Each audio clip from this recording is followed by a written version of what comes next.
Well, good Saturday morning, everybody.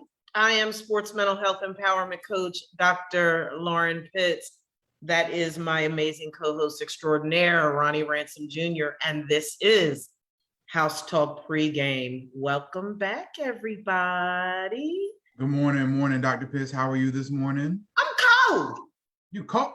I'm trying to tell you. This football weather. I know, but I'm cold. I'm freezing, like in my own house. And yes, I did pay the heating bill, but I'm cold. Well, I mean, you know, Texas is susceptible to them frost and them freezes now. So Yeah, we have all types of crazy weather down here, but I am. It's it'll like right now. It's temperatures reading it like it was 48 when I first got up, and then it was 58, and now it's 72. But it's a chilly 72. It's a chilly 72 though, because when it's breezy, the little wind brings the temperature a breeze at 72. That's heaven's temperature right there. 10, 20 degrees. I'm cold. My hands are ice cold. I'm cold. Oh man. Well, you just in time for football season because we got championship Saturday today. We got a couple conferences with championships. So before we get into all that, look, y'all, there are many student athletes and professional athletes who have struggled with mental illnesses and are currently struggling with those to this day. We know that mental illnesses are a complex problem that can hinder our athletes' well-being on and off the field. So improving our physical, spiritual, environmental, and relational health are equally important to having a great mental health. It's the truth, Ronnie. And that's why it's so important. Like, we can't emphasize this enough, how important it is for parents, family members, coaches, and teammates to understand both the mental health risks and benefits to ensure athletes have the greatest opportunity for success and enjoyment in their participation in sports. So that's what it's all about here at Pregame: educating, empowering, supporting, and positively influencing the holistic performance of today's student and professional athletes, their family members, and those invested in their athletic, professional, and personal journeys. So this is what we want you to know.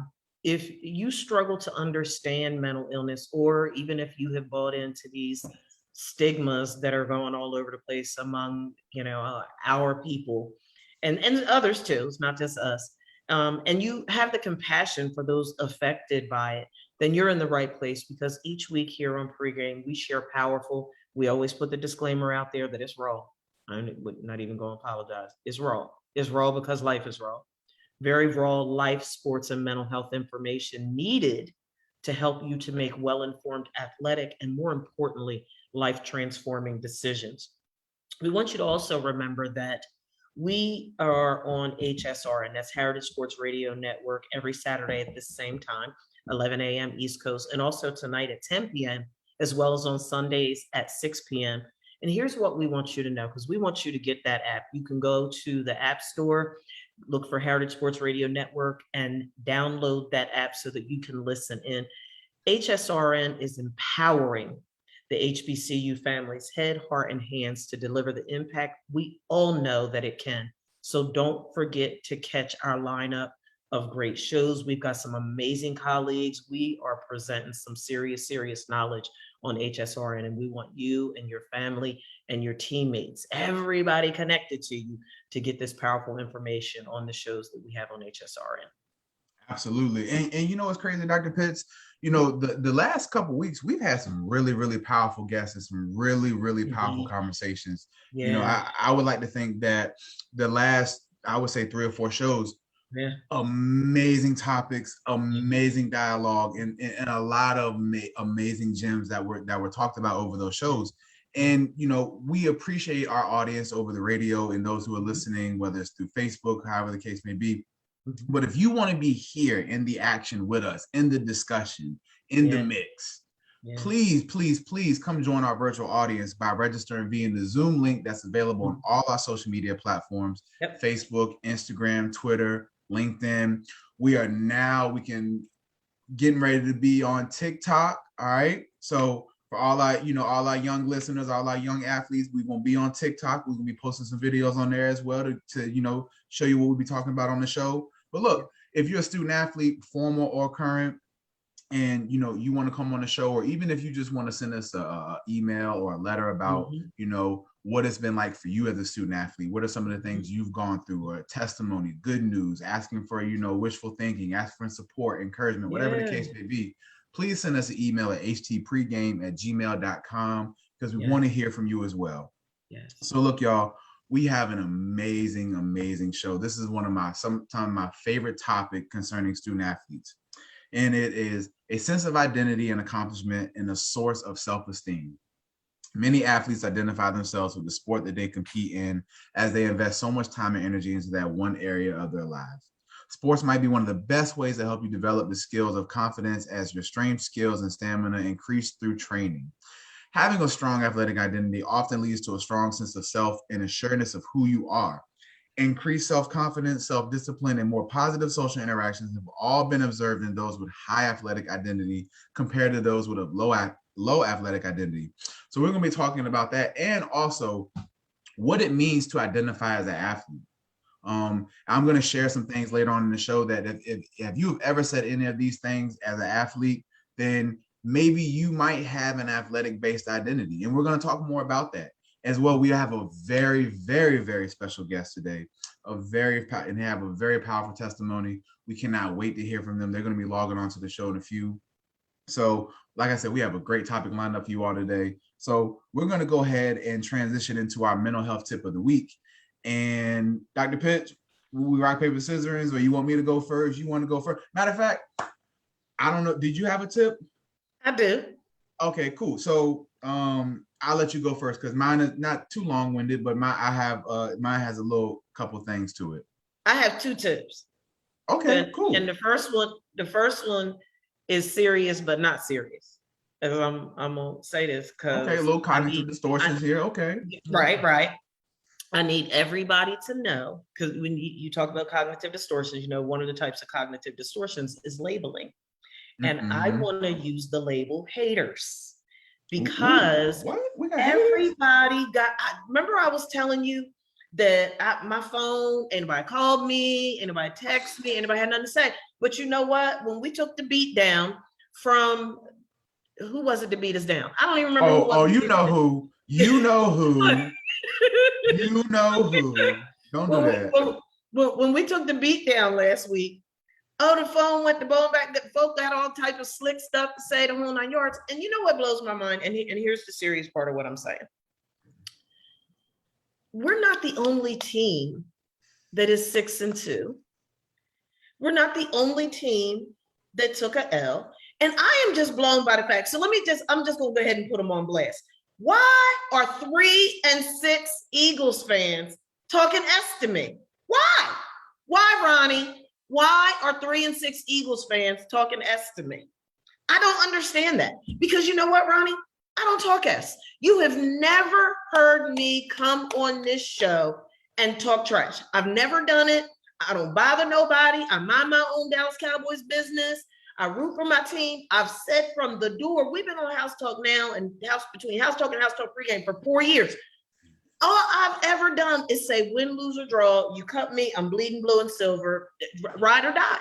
That's my team. Whether we look, and you know what, Ronnie? I'm proud of myself, because normally with a beat down like that, I would have torn up the schedule, threw it in the trash.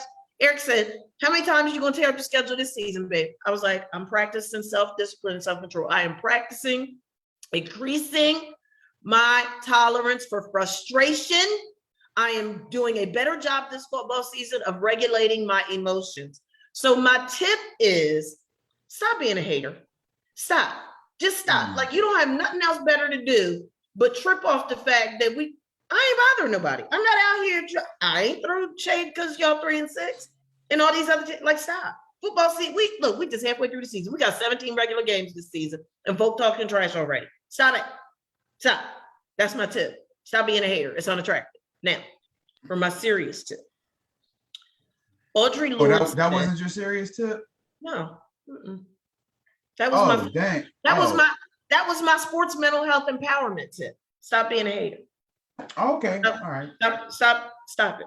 Just stop.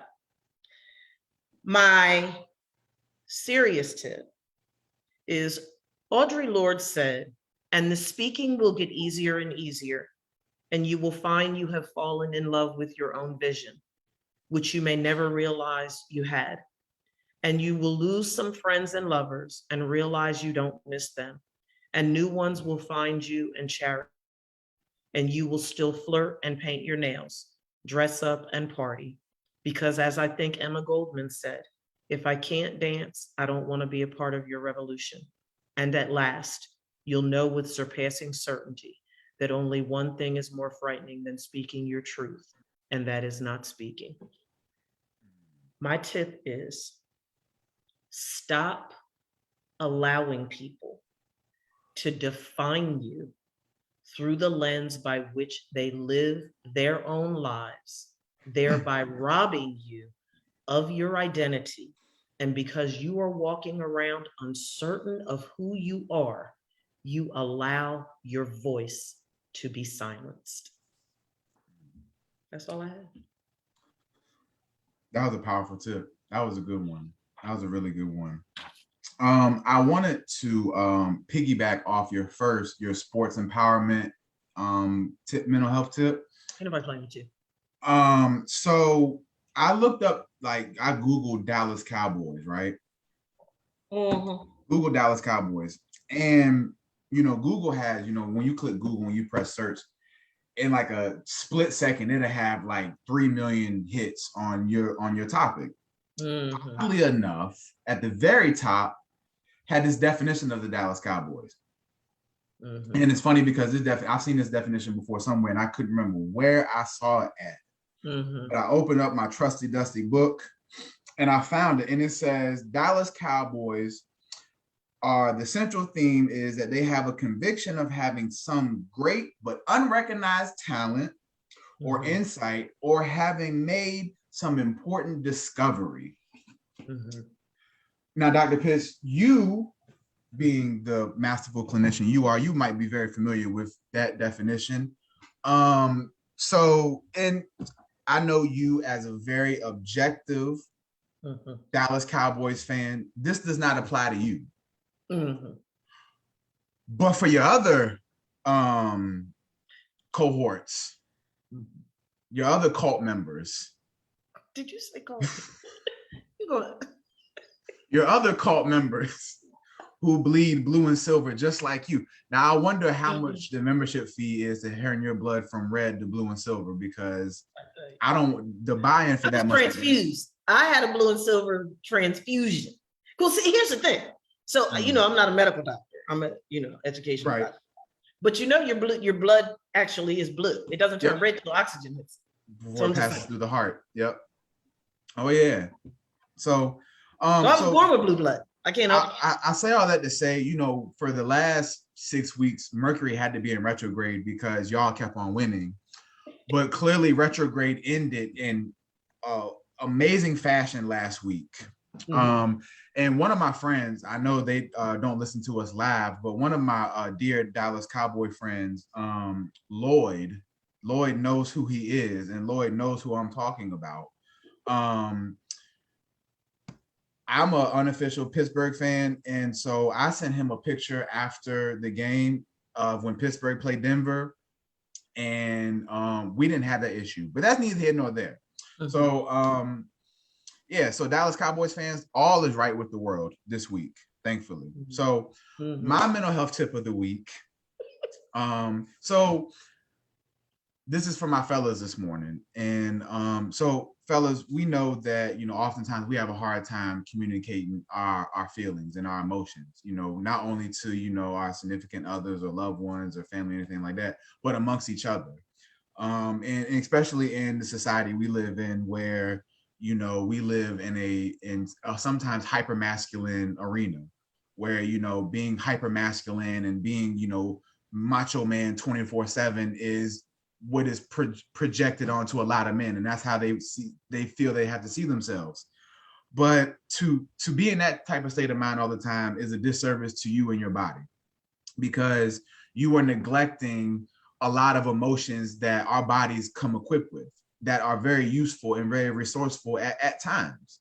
Even the not so good feelings, the feelings of sadness, the feelings of grief, the feelings of hopelessness, those feelings that we keep bottled up for days, weeks, and months all because on the outside, we don't want to be perceived as weak or vulnerable or that somebody can take advantage of us.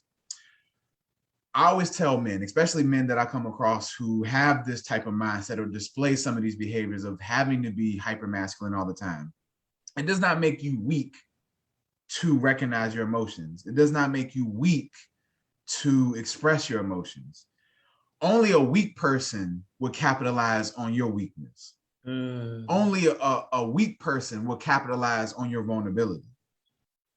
But somebody who knows their true strength and somebody who recognizes your own true strength as a man will be there to encourage you, support you, uplift you, and be there with you on your journey. So I have a list of some questions that we as men can ask each other to better help express some of these emotions at times. So the first question, very simple, very open-ended question. What's on your mind? This is a very good way for us as men to start a check-in conversation. Because oftentimes we'll just check in, be like, yo, what's good? Everything good? Yeah, I'm good, big dog. No complaints, everything great. And then on the inside, that person's crumbling. So, wow. And I say this, when somebody asks you an open-ended question like that, what's on your mind and what's going on? If you and that person have that type of connection where you consider that person a real friend, and we'll talk about friends in another show, but when we sit there and identify somebody as a real friend, that should be somebody that you should be able to express some vulnerability around. Second one is, how can I help? This helps to identify how you can support him during a difficult time. So because it's one thing if one of my friends is upset or sad or going through something, it's one thing for me to recognize that and see that. But can I fix that issue for them? No. And oftentimes when men, women in general, oftentimes when we go to somebody for a problem, we're not going to that person for a problem for us to expect them to fix it. We just want to be able to vent and express ourselves and have some judge us in that moment or try and offer us a solution or something. So ask your friend, well, how can I support you? How can I support you? How can I support you, whether it's in the physical presence, emotional presence, spiritual presence? How can I help? Next question. Are you happy, angry, upset, or upset at something? By doing this is a good way to explicitly ask about how he's feeling emotionally. So oftentimes as clinicians, especially with, younger kids who have a hard time expressing emotions, we read body language. And oftentimes we might even throw a bone out there. It's like, oh, it looks like something's perplexing you, or it looks like something has you bothered. And no, I'm just sad. Oh, you're sad. Okay, so what's making you sad? By being able to, sometimes even that person might not want to even recognize or say it out loud how they're feeling, but even for you asking that person, is this how you're feeling? Is this how you're feeling? That will help at least for you as the friend to eliminate what's going on. Next one, what are some things you love doing? Help your friend identify their specific hobbies and interests.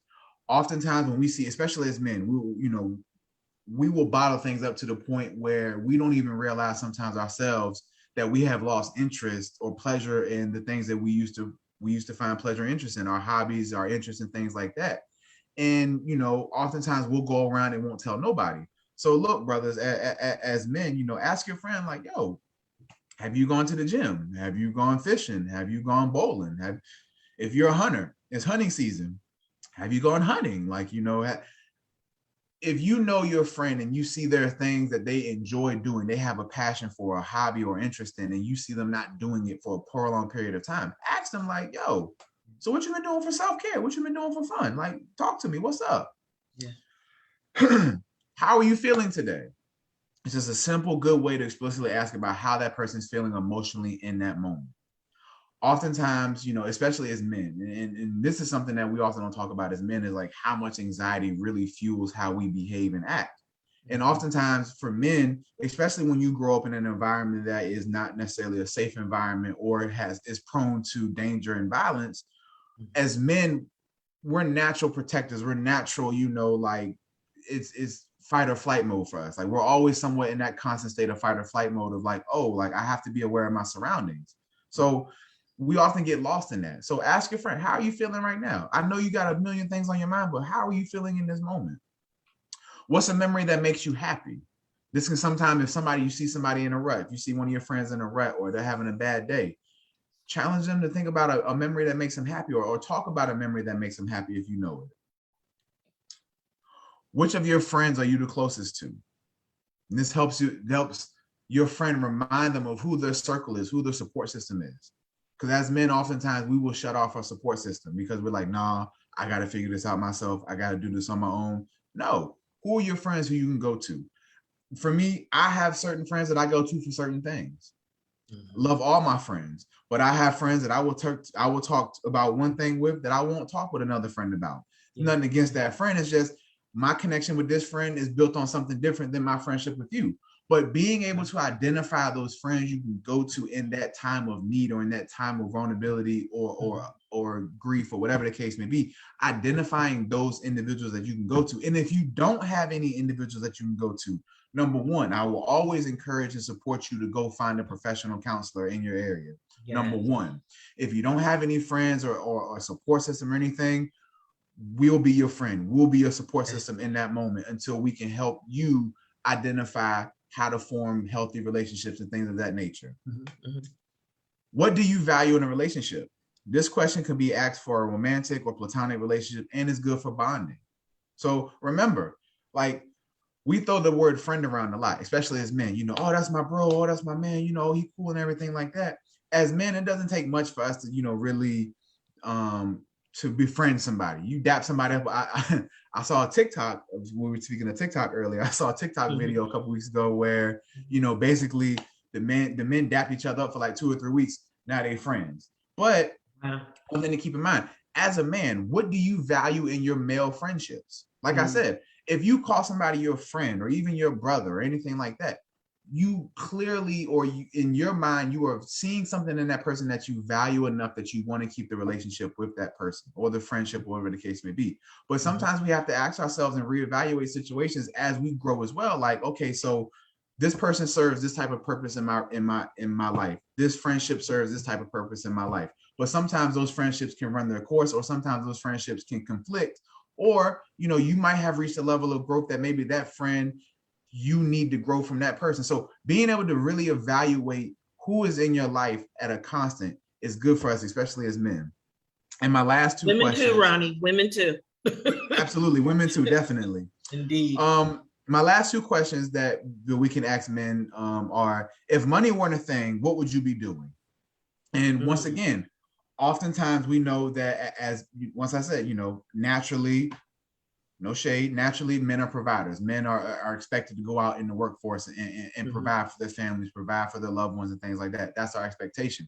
But we also know that we live in a world where, unfortunately, a lot of us, whatever our passion is, oftentimes our passion doesn't equal a comfortable living or a sustainable living. So that's something we have to keep in mind as well. However, I always tell people this: you can work a 9 to 5 and still have a hobby and passion on the side. It's all about time management. It's all about prioritizing what you want in your life and where you're trying to get to. I always tell people, stay in your lane. You have your lane for a reason. If you were meant to be in somebody else's lane, you'd be in the same car as them, but you're not. So it's driving your own lane, stay in your own lane, go at your own rate. All right. And my last question, and I think, once again, I think this is something that we all have to ask each other, especially men, women, or whatever the case may be. But asking your friend, asking your male friend, or whatever that case may be, how can I be a better friend or partner? Yeah. Once again, it's one thing to ask for, how can I support you? But if they're not going through anything, well, what can I do to be a better friend? What do you need from me? Do you need anything? Do I need to, check in on you more? Do we need to have more conversations? Do I need to, do we need to hang out more? What's up? What do you need from me as a friend? Or what are some things that I've done as a friend that you want me to keep doing, just in case, something happens? I'm not perfect. Don't challenge it to my heart, change it to my brain. But look, what can I do to be a better friend? And so, once again, man, I know as men that sometimes we get, tunnel vision. We get locked into, I got to figure this out for myself. I can't rely on nobody else right now. I'm just going to lock in and do what I got to do. That's fine and everything. And at the end of the day, the reality of it is, anything that we're going through, whether it's a challenge, whether it's a setback, whatever the case may be, you as the individual have to change that. Nobody else can change that for you. However, that does not mean, as men and as women too, as I close this out, as men, that does not mean you can't have a support system around you while you make those changes in your life. So that's my mental health tip of the week. Yeah. Dr. Pitts, any final words on that?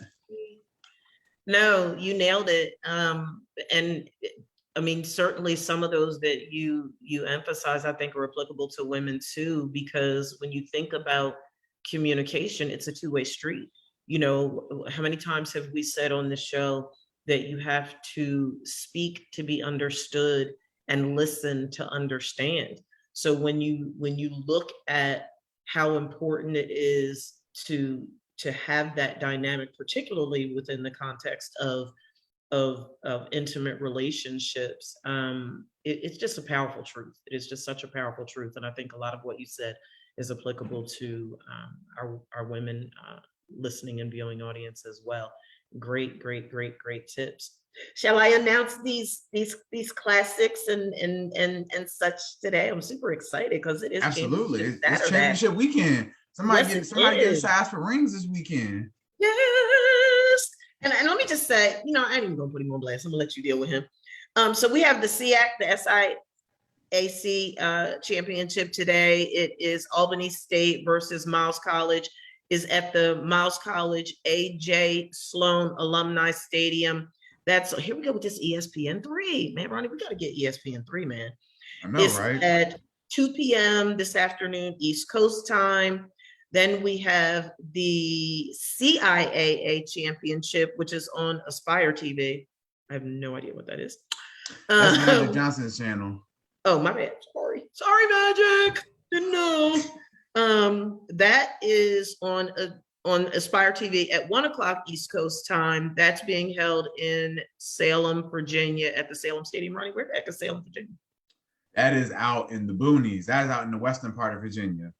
Oh, okay. It's like if you're going towards, it's actually about maybe an hour past Liberty University, out in Lynchburg, Virginia. Yeah. Oh, out by Lynchburg. Okay, I get it. Yeah, it's out that part. Yeah. Out that neck of the woods. And then we have Allen versus Edward Waters College, my alma mater. Okay. And Columbia, South Carolina. That's the AME Football Classic. That's on ESPN Plus. That's at 1:30 this afternoon, East Coast time. So definitely some great games going on today that you folks are not going to want to miss. And real quick, shout out to, let me hold on. I forgot somebody. Did I forget somebody? You know what? My bad, Ronnie. Sorry. So I didn't say who's playing in the CIAA championship. You ain't got to say. They can look it up. That's what. You just ignorant all your life. All your life, Ronnie. You don't have to be ignorant-ified. That's Jared's Bowie State. That's Jared and Ted. Bowie State versus Fayetteville State for the CIAA championship at 1:00 on Aspire TV. Sorry, I got so caught up in the fact that I didn't know the Magic had a TV station that I forgot to tell you he was playing. Sorry. Magic got TV. Magic got movie theaters. Real quick before we transition. So I wanted to give a special shout out to these 6 Virginia State Trojans who were named to the All CIAA team this year. Yay! So we have 2 first team members. We have Javon Frazier, who was a defensive end, and Will Adams, who was a defensive back. For second team All CIAA, we have Zion Johnson, who was a linebacker, and Adante Braxton, who was another D lineman. Mm-hmm. The all rookie team was Kaman Pope, and this gentleman does have his name beside him. Oh Lord. But it was 6 total. It was 6 in total who made all conference this year from Virginia State. So shout out to them. Even though the season didn't go as planned, shout out to those for their individual awards and everything. That is good to see that their individual work didn't go unnoticed. So hopefully they can build off this momentum going into next season. And, next year at this time when we're announcing the CIAA championship game, we won't even have to bother mentioning Bowie State, the Bulldog. We ain't got to mention the Bulldogs. But look, y'all, you ready, Dr. Pitts? We're ready. We're ready. Yeah. So look, y'all, we have a very, very special guest with us today. We have Miss Amaris Runia. I said your last name correctly. Runia. Okay. Yep. Yep. There you go. Runia. Yes. Okay, cool. All right, cool. So we have Amaris from Nia with us. And Amaris grew up in small town Iowa. Amaris was also adopted at birth by a Caucasian family and grew up in small town Iowa, where she went on to start playing sports at the age of 3, playing t-ball, which is really cool. Young athlete, that's what's up. So as a stellar student athlete, Amaris participated in a variety of sports, including gymnastics, softball, soccer, basketball, track and field, and volleyball. Amaris is a graduate of the University of Iowa, variety of intramural sports. So good morning, Amaris, and welcome to House Talk Pregame. Hi, thanks for having me. Absolutely. How are you doing today?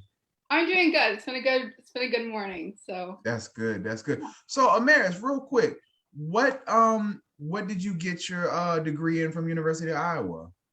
I graduated with human services and social work. Okay, awesome. Okay. So she our colleague. She our colleague. Yeah, that's what's up. That's what's up. Yeah. That's what's up. What's better than 2 clinicians? 3. You're right. That's right. Say that. Indeed. So, Amaris, we are really super excited to have you on the show. I was talking with Dr. Pitts yesterday, and she was telling me that you have a very powerful testimony to share with us this morning related to our topic of athletic identity, sports identity, and how it ties to self-confidence and self-esteem. And, before we get into our topic heavy, so for our listeners who are out there who are, wondering what exactly we're talking about. So in a nutshell, when we talk about identity crises and things like that, very common, and now it's really starting to be made more aware of in the professional sports realm, as well as, collegiate sports and things like that, is where athletes are starting to, speak out about how their sports identity is really starting to play a role in their everyday life. Yeah. And so what do I mean by that? And when we talk about identity is exactly what it sounds like. What you see yourself as, what you conceptualize yourself as. So for our listeners out there, if at any point in your life, if you've heard somebody ask you, who are you? Yeah. That's what we mean by identity. And for thousands, it's probably even safe to say millions of student athletes, if you ask 10 student athletes, I'm pretty sure whatever sport they play, if you ask them, who are they? I'm going to say a good 7 of 10 of them will sit there and say, I'm a football player. I'm a basketball player. I'm a softball player. I'm a gymnast. I'm a equestrian, whatever the case may be, whatever their sport is, 9 times out of 10, they will identify as that's what their identity is. Who are you? For me, I identified as a football player for 14 years. Who is Ronnie? He's a football player. What do you do? I'm a football player. That's all that matters. Who is Ronnie? That's Ronnie. He's a football player. So, Amaris, enough about me. So tell us a little bit about your upbringing, Amaris. Yeah.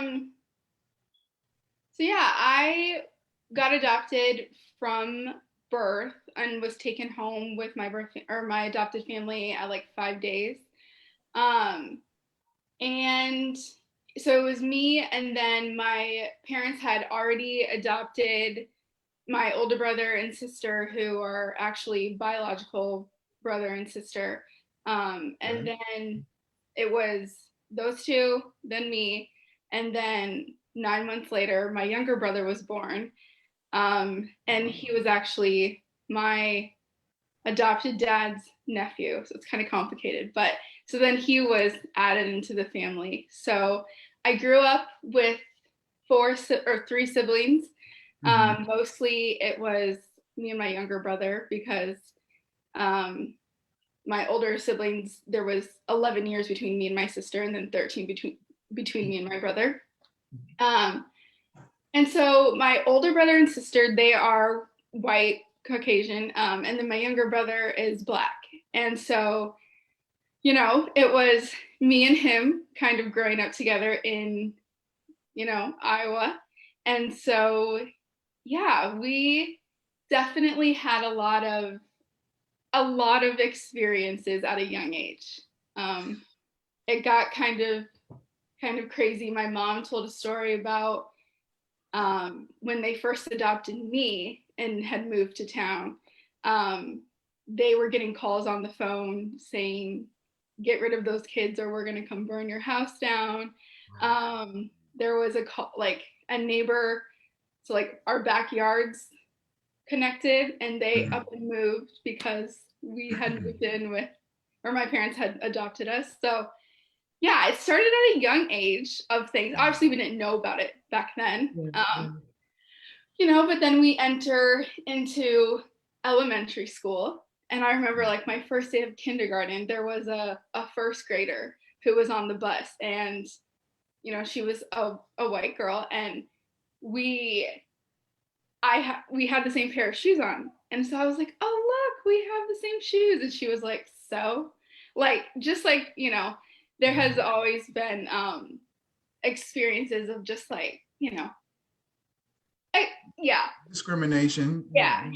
Look, exactly what it is. You can call it exactly what it is. This ain't Pregame, baby. You can call it what it is. Discriminatory. Discriminate. Yep, all that. And all right, they were hating, but discrimination. Yeah.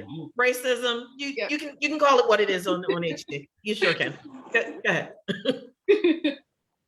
So Mary, so how did that, growing up in that environment, talk about how you're transitioning into starting sports? How was that like with your teammates? Did you experience that same type of discrimination or same type of bias from your teammates when you were playing sports?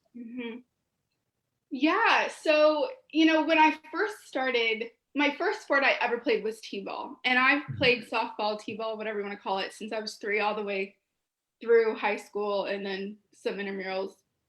And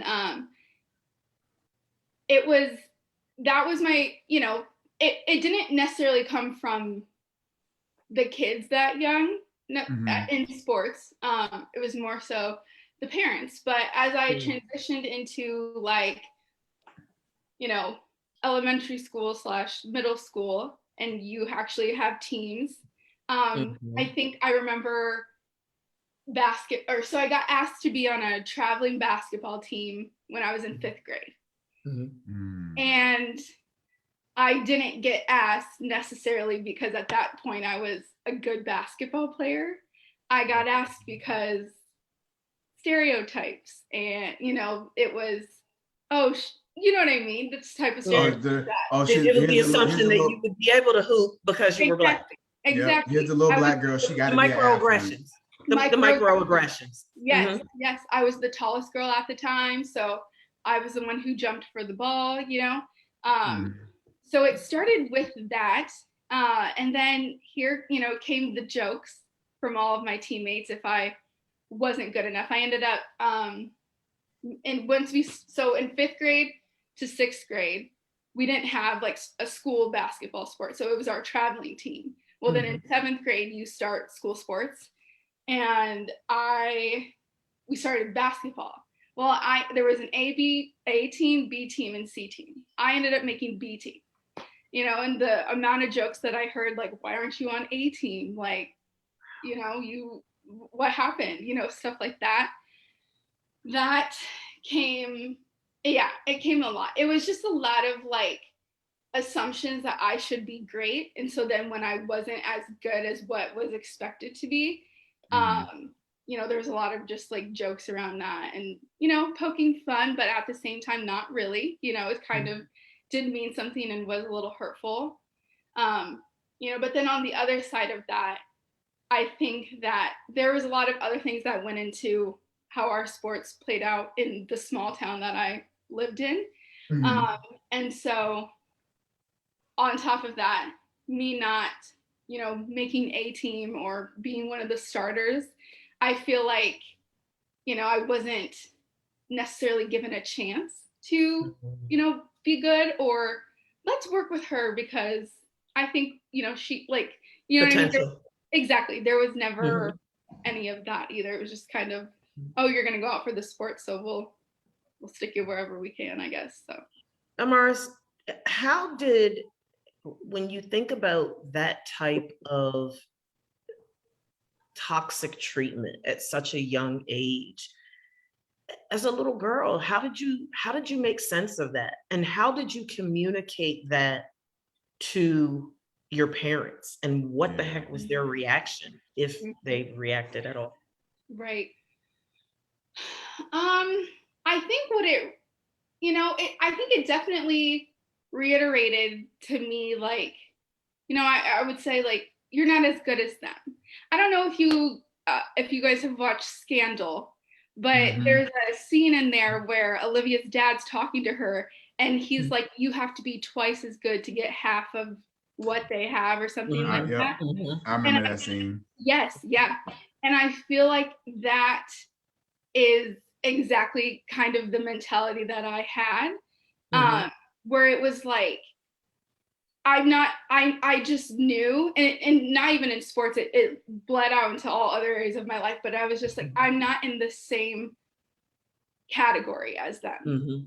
if that makes sense. And Yeah, that, I yeah. think, definitely, like, put a lot of, I don't know, just things that aren't true, but I believe them because that was my reality day in and day out. And then communicating that to my parents, I don't think that I did.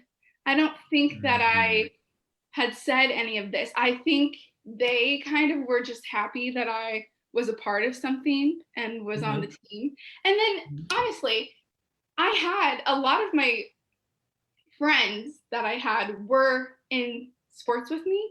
So for mhm, me, that was more so like this, I'm socializing with my friends. Like, you know what mhm, I mean? Like, I'm playing a sport, I'm getting exercise. I love doing it. It's so fun. But at the same time, like, I'm socializing and, hanging out with people as well. So I think in my mind, when I look back now, I'm like, oh, that was wrong. Especially having a social work major, yeah, like, yeah.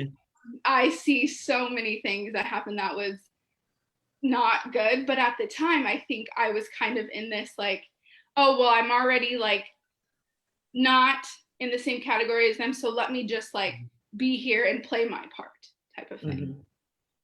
That to me, goodness gracious, that speaks volumes about, clinically, we talk about narrative scripts, those Mm-hmm. Mm-hmm. spoken and unspoken messages that people get from their family, from their community, from their culture, from their place of employment, from, various social settings, and how those narrative scripts become ingrained in one's psyche and contribute to eroding a person's sense of self, that contribute to eroding someone's identity and how they view themselves and make sense of the world in which they live.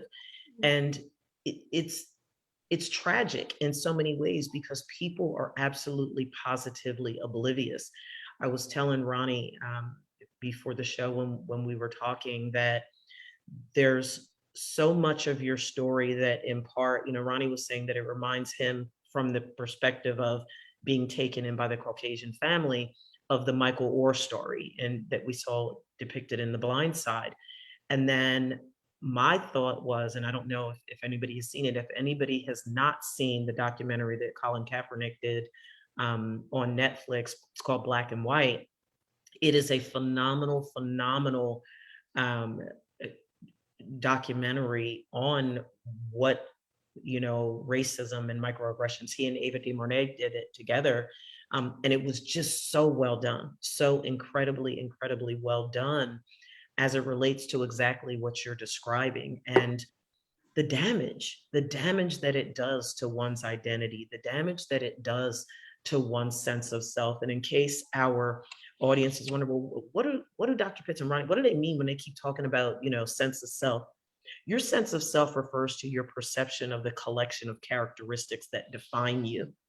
And I think that it's very interesting because what you said, Amaris, is that you, even at a very, very young age, you defined yourself as less than in comparison to those Caucasian individuals that you were surrounded by and in essence lived with your entire life. And certainly that's not taking anything from your adopted family because they knew you were Black when they adopted you.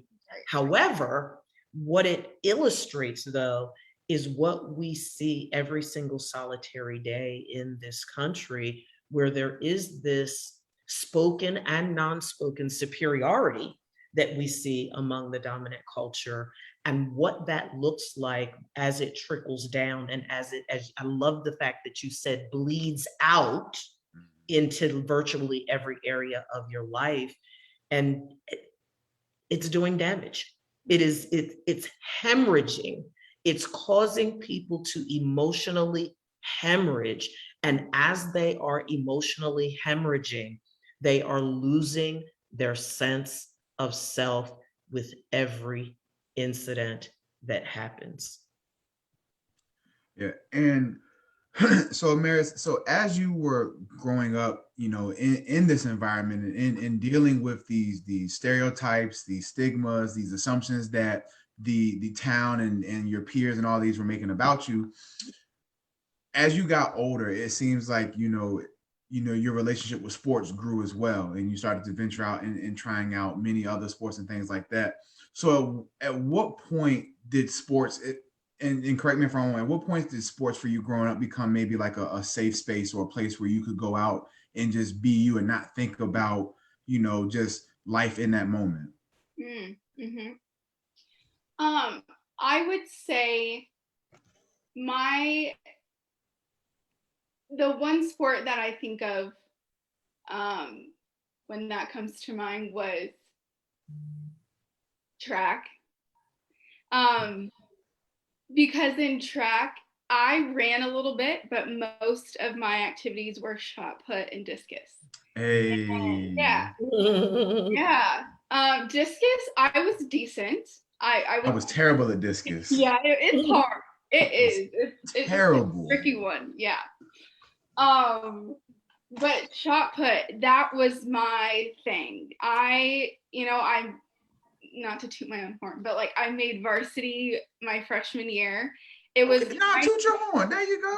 Yeah. Toot it, girl, toot, toot. Yeah. I lettered that year. I lettered all 4 years actually. And I say that one specifically because that was the first time. Shot put, it's a solo. You're in track and you're earning points for everybody else at the meets, but also it's a solo sport. You know what I mean? And I was good at it, and I felt good when I did it, and I felt strong. Like, oh wow, you know what I mean? Like, it's weird. You're throwing a 8-pound metal ball into the air and seeing how far it can go, but at the same time, like you feel strong and you feel like confident, and so in that one specific incident, in that event, I was able to I don't know if it's gonna sound weird, but I was able to kind of prove myself in a way. Like, I think in my mind, you guys underestimated me and now look at me. You know what I mean? Like, it was a little bit of that. And I was able to just I never got nervous before them. I never, other sports and meets and stuff I definitely did, but I don't know. I think that it was like high school freshman year shot put is when I kind of got to be able to have this this is my thing and this is what I'm good at, and you can think whatever you think about me, but I know deep down I'm good at this. Another experience I had was my freshman year also. I hit a home run in softball. And I remember being on the bus, and my coach, she called the varsity coach, and she told him, and he was like, no way. And she was like, yeah, it happened. And it was the only run of the game. We lost really badly. It was 19-1, but that one point was my home run. There you go. That's right.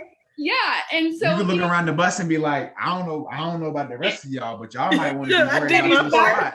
Exactly. Should I just go out there and play myself? Yes. So I don't know. It became those small moments of things where I was able to just kind of for years, you guys have put these opinions and assumptions on me and not even really given me a chance.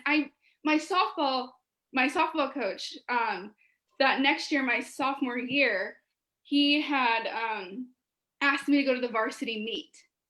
And I was like, okay, so, or not the meet, that's track, the varsity scrimmage for softball. And so he asked me to go with them. And so I did. And I played second base. I made one error the entire game, otherwise killed it. And, you know, so if you get asked to go to the varsity scrimmage, usually that means, you know, you're making varsity. And so I remember him being like, I'm going to think about it and I'll let you know in a week. And I was like, okay. And so I come back to practice later and we get done with practice and he calls me over and he's like, okay, so you're not going to be coming to the game with us, meaning you're not making varsity.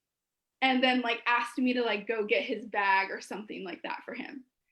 And I remember in that moment. You stop for a minute. Ronnie, that just triggered me. That just triggered me. Go ahead. I'm sorry.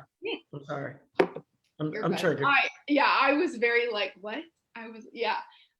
But so yeah, I mean, I went and got it and, you know, left and went home. And I remember my mom was there and our good family friend was there. And I just sat outside and cried because I was like, I don't understand. Like, I really thought I did well for varsity at a young junior varsity age. Like, I don't understand why I didn't get to, you know, make that varsity at that time. And so it was just like moments like that where, you know, I cried, I did, but then I got up and I was like, you know what? I'm still pretty good, you know, like even if you're not gonna have me, I'm just gonna kill it on junior varsity. And you know what? I did. I played third base that whole summer and I did a lot of good things. So I feel like as I got into high school, it kind of became this thing where I was like, this isn't about you anymore. This isn't about like what you think about me and where you think I should fit in your sports team. This is about like me enjoying what I'm doing and knowing that I don't have to be the best, but I'm still pretty good and I'm okay with that. That's powerful because when I think about, you know, when the work that I do with athletes and having been the mom of an athlete and married to a coach and a scholar athlete and like literally just sports my entire life, I think about the different stories that I've heard them say over the years about how sports have influenced their sense of self-identity. And, you know, I've heard things like they see sports as their ability to make a social statement about who they are, and which sort of ties in what you said, and how they want others to think of them. And, you know, when we think about athletic identity, that's developed through the acquisition of skills, confidence, and social interaction during the sport. But the part that I want to hone in on that I think is so critically important is how this sports identity, if you will, plays a part in one's cognitive and social role. Because just as you demonstrated, you are a textbook case study example of what resilience looks like in situations like that.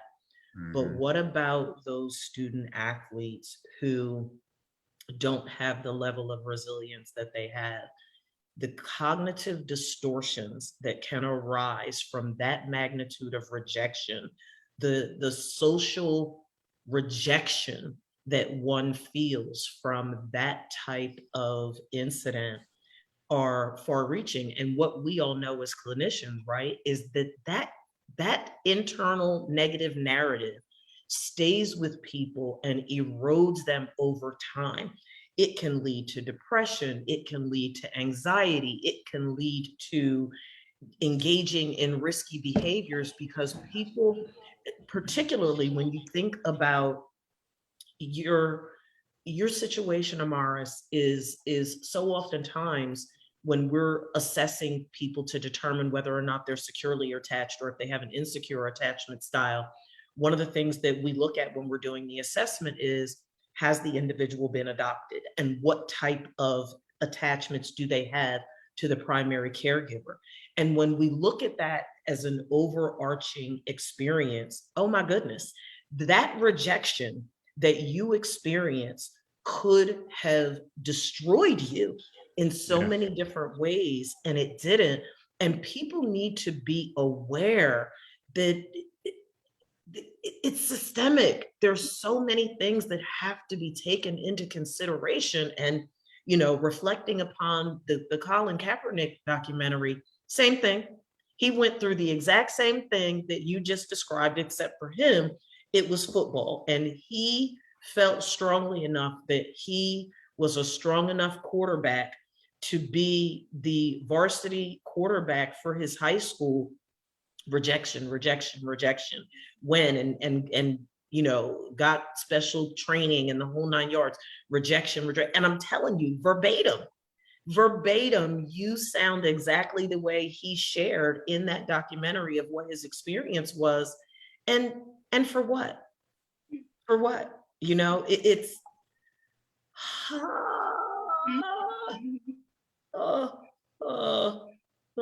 and I think that's a very good point. Like, for what? Like, when I look back now, I'm like, why was I ever like, you know what I mean? Like and that's high school. It's different when it gets to college and professional. I totally understand that. But is it? Look, is it? Right. Yeah, no, that's true. Yeah, that's fair. So yeah, I think that's like a really good point. Is like, at the end of the day, it really is disheartening, because honestly, a little bit, I feel like you're playing to their game. You know what I mean? Like, when it comes to sports, yes, you decided to go out, but you're kind of at their mercy a lot of the time. Yeah. He says it in the documentary. I'm telling, I'm not going to give it away. I'm not going to spoil it. Yeah. But how he illustrates that, how he and Ava illustrated that in that documentary, your head will pop off. Wow. But because the reality of it just smashes you in the face, and it's like, oh darn, that is what that is. And it's like it's like, in the moment when the reality hit me, I felt steamrolled. I felt steamrolled for the Collins of the world, for the Amarises of the world, for the Michael Orrs of the world. I felt steamrolled, because this is what it is. But I want to shift us a little bit, because I was thinking, and I actually started to do a TikTok video on. I might do it later this week. But one of the things that, I've known you for quite some time now, and what an amazing colleague to have. And I remember one of our conversations quite a while ago when we were talking about how well-spoken we both are, right? And how people that look like us perceive that, and the rejection that comes, because somehow, dependent upon the environment that you're in, when you speak well, when you stand a certain way, when you walk a certain way, when you use certain language, somehow people think that that's a reason to revoke your Black card, that we're not Black enough because we choose to speak correctly, that we're not Black enough because we sit up straight, that we're not Black enough because we interact well around what society would label the dominant culture, that we're not Black enough because we can hold our own in the boardroom. And I want us to talk about that a bit, and how has that type of experience, if at all, impacted your sense of self-identity? And how did you make sense of it, if that's something that you've experienced? I know we've talked about it a little bit in past relationship conversations. You want me to go first or Maris? It don't matter, whichever one of y'all wants to jump all over it. Because I know Maris, I'll let you take the floor first, and I can piggyback off of you. I said all three of us have dealt with it. So. Oh yeah, absolutely, yeah. Mrs. Maris, I'll let you take the floor first. Okay. Yeah, so that's huge. I cannot count, like, not even if I had 100 people and I used all of their fingers. I can't count how many times I was told, "You're an Oreo. You're the whitest Black girl I've ever met." It was even said to me in college by, you know, an old peer that I went to school with. And I was like, I think that has been one of the most damaging things that I have had happen to me and to my sense of self, and like as growing up. I constantly, you know, I wasn't white and I wasn't good enough for white people and for, you know, for certain things on that, you know, whatever. And then now everyone's telling me you're not good enough for Black people either. And I can count, there was a family that had, again, adopted, it was 2 white parents and had adopted a lot of Black children. But they were homeschooled, so they weren't like in schools with us. A few of them had played sports every now and then, but so we really did not, you know, see them that much. So in my school, it was me, my brother, and then one other girl who were Black. And then there was another person who was, I think he was from Hawaii or something like that.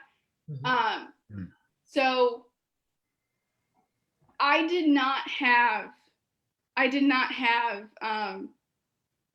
any peers around me to kind of like, when I hear that, hey, let's talk about this. Obviously, you know, we might not have done that when we were in 7th grade, whatever, but like, it just was like so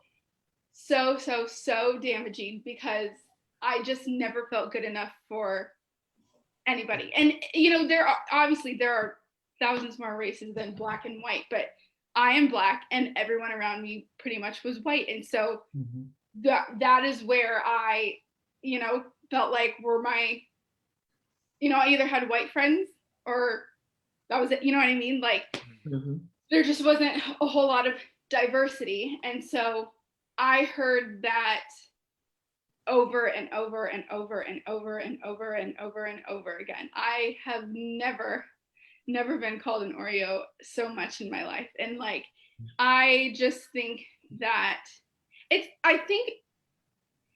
don't know about now, but in the time where I was growing up, you know, microaggressions were like, you know, all over. What they were like floodgates of microaggressions. 1,000% ignorance, racism, all in there. But it was a joke. It was funny. Like you could make those jokes. You could say that and it wouldn't be problematic. You know what I mean? And it got to a point where I just took it and kind of laughed with them, if that makes sense. And looking back now, there are so many things that I wish if I knew now I would go back and do differently. But that is one thing, is that I just kind of laughed at it. And, you know, and I always say this. I was on homecoming court when I was in high school. And you get nominated to be on homecoming court, and then everybody votes for you, the whole school. And I was like, when I got on, I was like, I felt honored, you know, to be on homecoming court. But at the same time, I was like, and I don't think I thought this then, but more so now, if I wouldn't have allowed everybody who made jokes and everybody who had something to say and make fun of me and laugh about something, if that hadn't been my identity, my whole experience in elementary, middle school, high school, I don't know if I would have still been nominated. Because when you are an easy target and you can laugh at yourself and, you know, people can say whatever they want and it's funny, they can make a joke when 10 other people are sitting around, so everybody's laughing now, then they're gonna like you. But I always question, do you like me for me, or do you like me because of that reason? Because I'm the bullseye of your practical joke. Exactly. Yeah. And so I think that all of that put together, it just has been very, very damaging for like my self-identity. Because I don't know, like I feel like now I have met my birth family a few years ago, And you know, now whenever I'm around them, I'm like, do I fit in? Can I say that? I know there was an example. My cousin, the first time I ever went down there, they were like, whose house are you staying at? And I was like, grandma's house.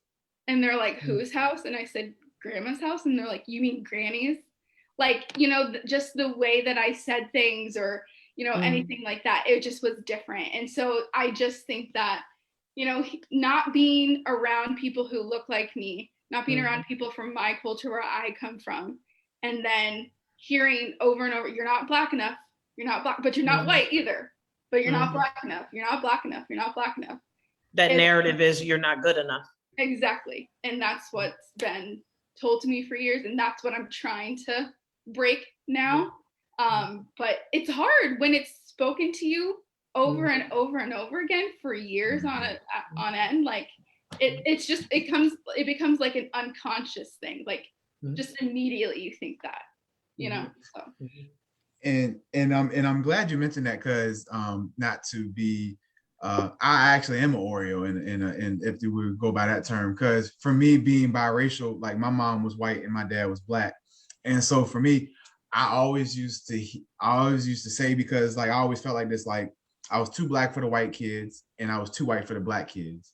Like I got along with everybody, but like when I was like, I went to school, elementary through high school, and I would say it was predominantly white. I would say our school makeup was like maybe 70-30, 70% white, 30% black, well, 28% black, 2% other races and whatnot. But for me, it was like, even like my family itself, like just the white side and the black side were two vastly different cultures, two vastly different mindsets and everything. And so for me growing up, like, it was kind of like, yo, like, you know, I had all these friends, but it's like, you know, I can tell you, it was funny that when growing up with, you know, black kids and stuff, I used to always hear like, oh, you talk white. Like, why do you talk white? And I'm just like, back then it's just like, well, I don't want to talk white. I want to talk like y'all. But now that I'm, you know, now, like you said, now that I'm older, maybe I would ask myself like, well, what does a white person talk like that I'm talking like? You know, why do only white people talk like this? Black people can't talk like this. And what you see is like, even from your side, like from your side of seeing like where, you know, white people just, they see you as this, you know, this black girl in this area where there's nobody else who looks like you. So you are like the eyeball out. And even from being around, you know, black people and things like that, it's crazy how like subconsciously the insecurity of success for black people is ingrained in them, and they project their insecurities out to others, especially at that age when, you know, elementary age, where, you know, why is a 4th and 5th grader concerned with if you're talking white or not? Like, why is that even something that you are focused on as a 4th and 5th grader? But like what we know is that, and as you are as an aspiring clinician know, is that, you know, when we have insecurities, we will project our insecurities on the others in a heartbeat. And, you know, being in your situation, you know, I wonder how, like when you were saying you were nominated to homecoming court, I wonder how much of that was, you know, those individuals who saw you as somebody who I could make a little, in their mind, a lighthearted joke, or, you know, a gaslighting joke, and then their insecurity is like, damn, she is pretty, like, damn, like, you know, she does look better than me, but I can't tell her that, because what if she sits there and makes me feel bad because now I told her that I look better than her, that she looks better than me. And so it to your point, when we're kids and things like that, we don't know on the other side of like, that stuff really doesn't matter. Like, none of those things really matter. That's just projection, and their lack of love for themselves being projected onto me to make me feel less of myself. But to your point, when you've been entrenched in that and is conditioned and groomed into your subconscious for years and years and years, it takes just as long to be able to recognize that when it's happening in the moment and not allowing it to trigger you.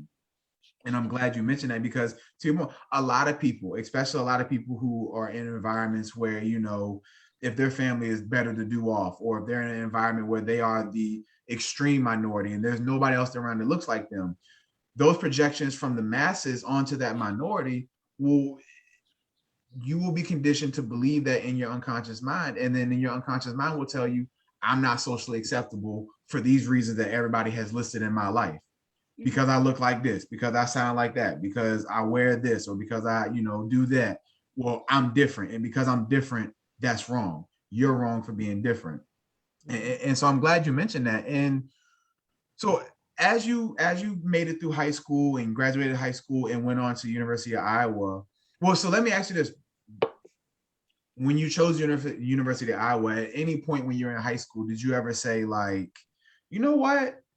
I gotta get the hell out of here. Like, deuces. Like, so talk about your choice of, so kind of a two-part question. Talk about, like, your transition from high school to college as far as an athlete, where, you did intramural sports, but it doesn't sound like you maybe necessarily played on I guess in college they call them varsity sports, but it doesn't sound like you played like a varsity sport in college, but you play intramural sports. So talk about that transition from being a high school student athlete to going to college and doing intramurals. And then what was that college choice like? Like everything you talked about, like, your environment, sports and your family life and things like that. How much of that influenced you to stay in Iowa versus, like, did you ever at any point think, like, I'm gonna go be me somewhere else because these people today they tripping? Yeah. So my college choice there was a lot of factors that went into that. I honestly did think about Mizzou. And to this day I'm like, oh, that could have been an experience. But I think one of the big things was, at that time I had said I was going to do nursing from like 6th grade till senior year. And so Iowa is one of the best schools in Iowa, or University of Iowa is one of the best schools in Iowa for nursing. And so in my mind, that's what I was going to go do. A big reason, which is kind of silly, but, when I was younger, I had a crush on these boys, but, they were white boys, and maybe not necessarily in like a ignorant racist way, but they didn't necessarily want to date a Black girl. So I was like, you know what, I'm gonna go to college where there's more Black people. I'm gonna find me a Black man, and I'm like, we're gonna date. Someone's gonna want to date me when I go to college. And boy, was I wrong. Like, University of Iowa is still pretty predominantly white, and so I was lucky to get involved in, it's called TRIO here at the University of Iowa, and it's all minority students and first generation students. So that was a really good experience, and I'm glad I was a part of that. But so those were kind of like my reasons for college. It definitely was like, my mom, she wanted me to stay here and go to the community college, which would have been fine, but I kind of was like, I need to get out of your house and get away from you. So kind of how I ended up at Iowa. And then when it came to sports, I loved volleyball and I loved softball. But I didn't, there were club teams, but I was like, I'm not even gonna like try out, you know what I mean? Like if I barely played on varsity in high school, there's absolutely no way, I'm gonna play here at college. And so I just did intramurals. And so it was like that first semester I got joined to a volleyball intramural, and I was like, oh, this is so different from playing in high school. Like it's like it's no pressure. I feel like here's the thing about me, and people will not admit this probably. I was good. I was decent. I just never got the chance to be great because no one ever put me in. No one was like, let's spend a little extra time doing, and not that, they have to do that, but they did do that for other people. There were other people that they're like, oh, hey, like, let's work on this. You're going to go off with this coach and you're going to, you know what I mean? So I was good. And so those intramurals allowed me to be able to be like, again, kind of prove something, but to myself, like this wasn't all you, you know what I mean? Like, was I the best? Could I have practiced harder? Of course. But at the same time, like, I just really feel like I kind of got the short end of the stick on some things. And so the intramurals were a place for me to kind of be like, this is you can be your authentic self. Exactly. You can play a sport that you love to play and actually play and be good at it and have fun and not have all of these other things going on as well. And I'm glad you mentioned that. And, you know, because oftentimes a lot of student athletes are put in a situation where, you know, for me, for example, my high school coach, and I've said this before on the show, my high school coach, he was a flat out, you know, at times racist. He had his favorites, and his favorites were, if you were big and you were white, he was going to do whatever he could to make sure you got seen by colleges. And if you were black, no matter what position you played, no matter how big or small you was, like if you were black, you better have did your recruiting on your own, because if he couldn't benefit from it, you won't get seen. Me personally, like, now don't get me wrong, I wasn't no 5-star high school athlete in the slightest, but at my high school and in my area, I was one of the best linemen in the area, and that couldn't be disputed. And, you know, but I'll never forget, my high school coach told me my sophomore year, because I mean, I was 6'1" in high school, and in football, 6'1" is a decent height, but at the line, it's kind of on the shorter side. So I'll never forget, he told me, he was like, well, you're the best lineman we have in the school, but you're not going D1, and you probably won't go D2. You might go D3. And I was like, how can you even, I haven't even, like, can my high school career finish first? So for me, and because by that point I was entrenched, like my whole identity by the time I walked to high school was, I was fully invested in the football. I was all in. That was plan A through Z was football. There was no recourse. There was no other option. I was all the way in. And to your point, to hear this man who controls my future, in a sense, his words are like writing on an official document. Like whatever he says, those coaches have no reason to sit there and discern what he's saying or sit there and question what he's saying. He's a high school coach. He's in his position of power. I'm going to believe the coach. And so there were a lot of times, Temple University came to my school. They were coming for me. He said, nah, I'm going to go show you somebody else.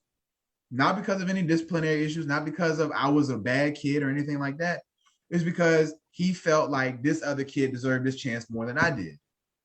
And, you know, so to that point, like when I always say, like when I got to college, like I knew I was good. And I was like, I'm going to the NFL, like screw him. Like, yeah, this is a setback, but I'm going to the league. And so I really spent a good majority of my my college career setting out to prove him wrong.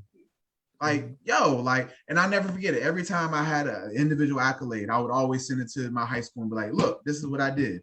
This is what I did. Because I wanted him, in my mind at first, I wanted him to realize, like, like you was really trying to hold me back for whatever reason, for your own personal beliefs. And like, I've been telling this whole time, like, I'm good. Like, give me opportunity to broadcast my talents to the world. Because back then we didn't have Instagram and things like that. Coaches didn't even want YouTube links 10 years ago, believe it or not. Like, so for me, like, and I finally got to a point where it was like, after I finished playing, all that time I spent trying to prove my coach wrong, in all reality, I was just trying to prove myself right and validate myself, because it was like, I knew this about me the whole time. But to your point, it's one thing for you to know what you possess and things like that. And that's great. And, you know, even Dr. Pitts would agree with this. As clinicians, we definitely tell people, like, you know, hey, at the end of the day, you have to be able to love yourself and hype yourself up and boost yourself up and, you know, get yourself ready. But it will be a lie to sit there and say that, yeah, as much as I can hype myself up and be proud of myself and validate myself, what is the point of having human interaction and connection if I can't feel that validation from elsewhere? Not to fill me up or to complete me, but to complement what I already know about myself. And to your point, when you don't experience that for years on end, at some point you start to question yourself, like, well, damn, am I even right? Like, am I that good? Like, am I really, or am I just tripping? Am I really just in my own head and I'm just like being naive to the fact? But that happens. And it happens to so many student athletes out there. And there's a lot of student athletes who I call hometown legends, who, because they had a coach like that for whatever reason, whatever their personal beliefs was, vendettas, grudges, whatever the case may be, because they have that mindset and they're in that position of power, they've turned a lot of student athletes into hometown legends. And for you, I mean, it even sounds like for you, you might even say like you were a hometown legend in a sense, because it's like yes, you were good, but because your coaches chose to, because of the color of your skin or because of your athletic abilities that they didn't want to validate or recognize, you know what? Nope. She'll figure it out on her own, but not here. And it's really a disservice to a lot of student athletes out there. Yeah, I mean, you both hit on so much. Where are we at on time? Goodness gracious.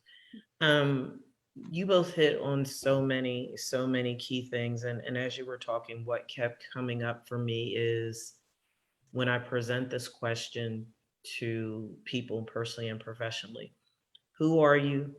Who do people say you are? And who do you pretend to be?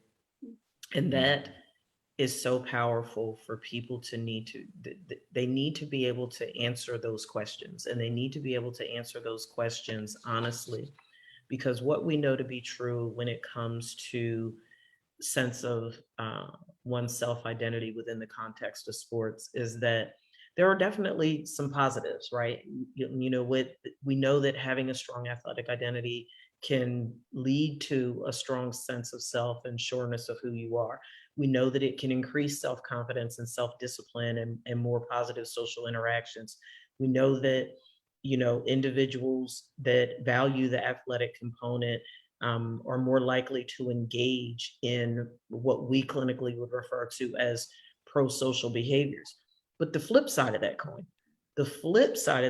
you all touched on too, is that, you know what, you can become so fused, so enmeshed with your athletic identity that you lose who you are authentically, because you're not going to play that sport forever.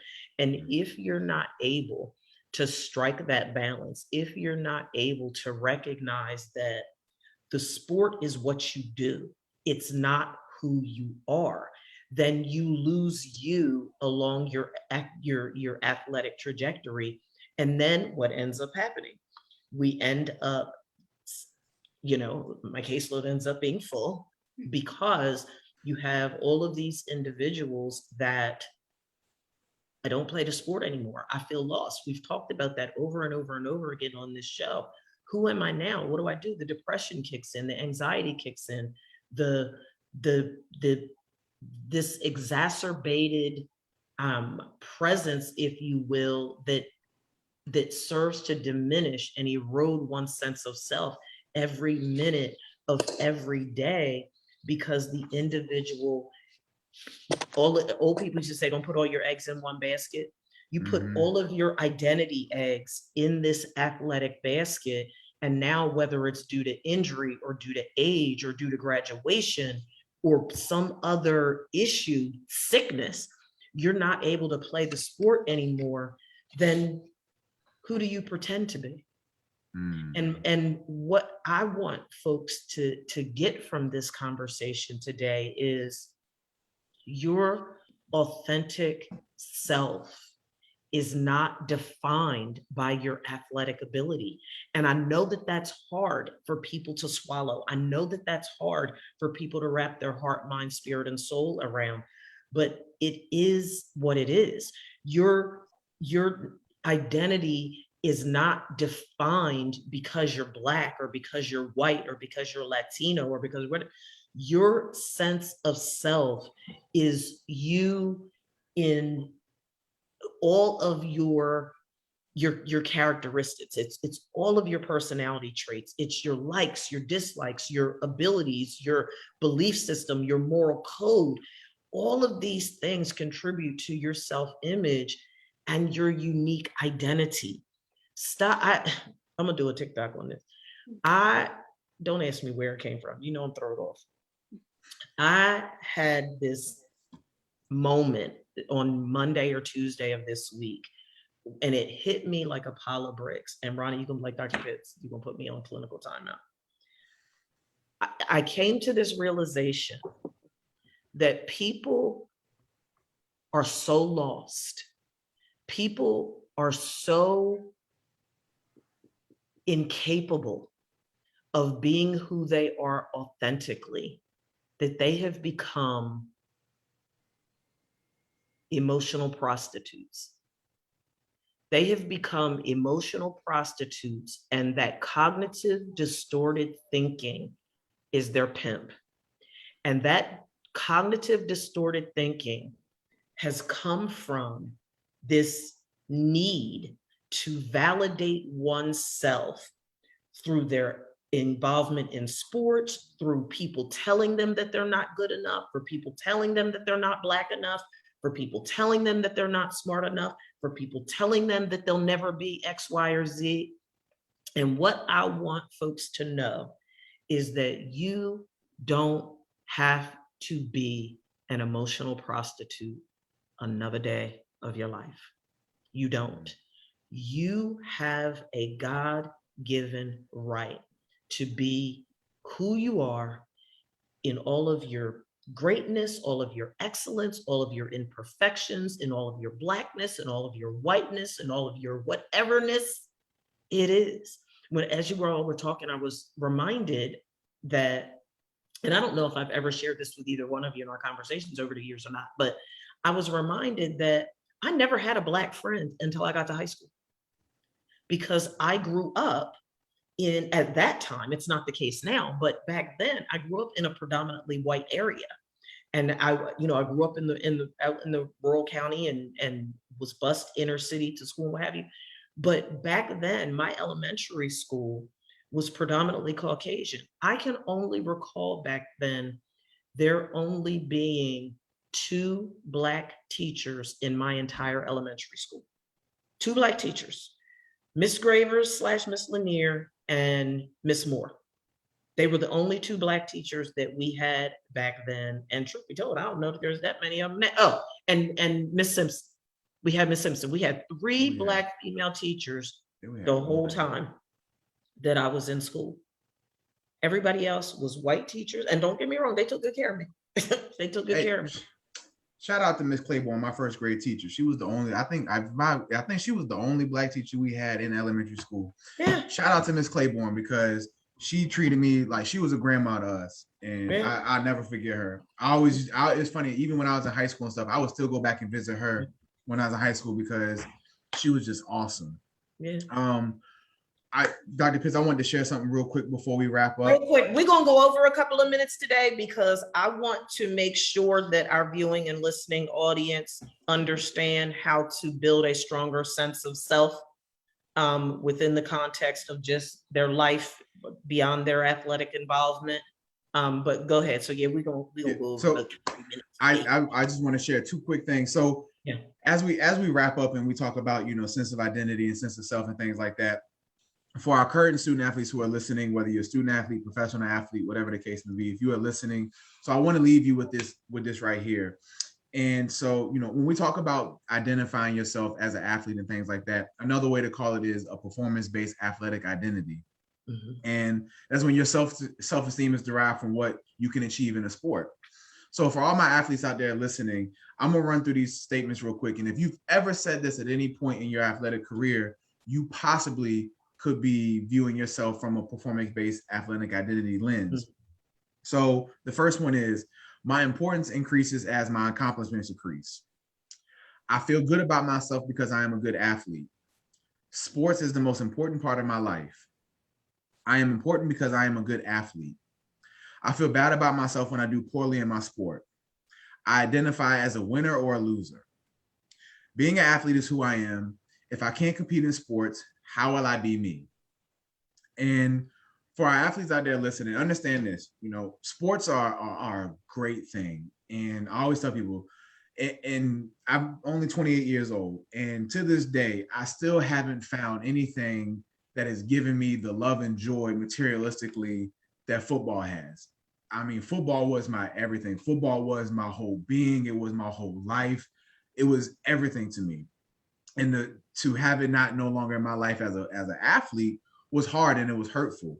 But understand this, and like we fleshed out during the show with Ms. Amaris and Dr. Pitts, understand this. We all as individuals wear many hats.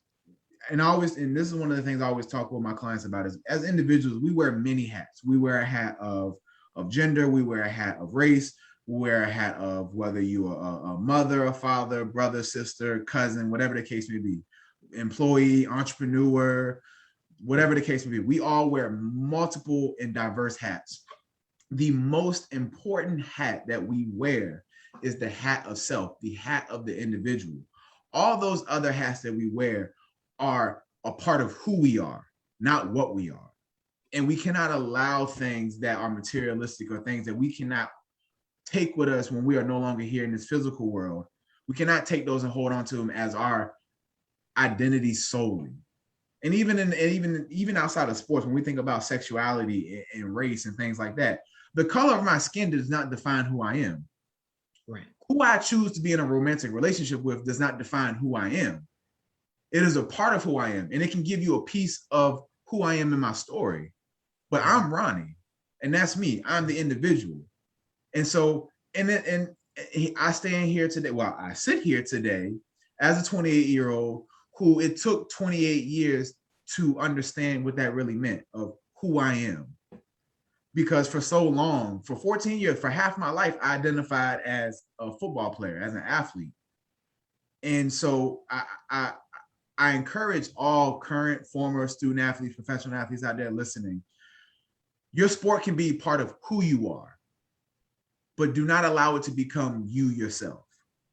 Because I can let you know right now, that transition and that identity crisis that will happen once that sport is taken away from you or you no longer play that sport, it's not easy and it's not fun.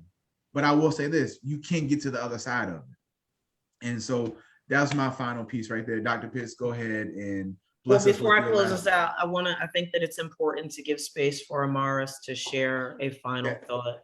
Definitely. If you would, I know I'm putting you on the spot a little bit.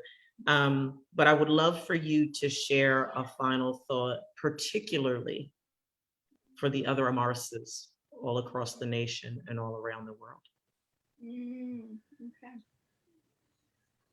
Yeah, I would just say, I mean, I definitely understand where you're coming from and, how you feel. Obviously, everyone's experience is a little different, but I would just say that I think there is so much, if you don't mind me quoting Janelle Monáe or something. I think you go right ahead.